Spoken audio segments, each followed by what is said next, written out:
మా ప్రొడ్యూసర్. పెళ్ళయ్యాక హ్యాపీగా, సరదాగా, జాలీగా తను కష్టపడతాడు, నేను ఖర్చు పెడతాను అనే మైండ్ సెట్‌తో ఉన్నాను.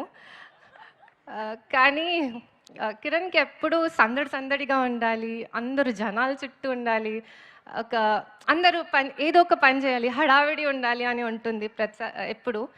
సో, అందరికీ ఏదో ఒక వర్క్ ఉండాలి. అది ప్రొఫెషనల్‌గా కాకపోయినా ఎవరు ఐడియల్‌గా ఉండదు. హడావిడి, హడావిడి ఉండాలి. ఎప్పుడూ ఒక ఫెస్టివ్ మూడ్ ఉండాలి అని ఉంటుంది తనకి. సో, అలానే నాకు కూడా నేను అలా చిల్‌గా ఉండాలి అనుకున్నాను. బట్ ఈరోజు నేను ఈ స్టేజ్‌లో నుంచొని మాట్లాడుతున్నాను అంటే ఇన్ని రకరకాల వర్క్స్ చేపిచ్చారు. హి ఈజ్ ఆల్వేస్ సెడ్, "నువ్వు ఏదైనా చెయి." He wants me to grow in life. Like పెద్ద అచీవ్‌మెంట్స్ చేయాలి అని నాకంటే ఎక్కువ తనకే ఉంది.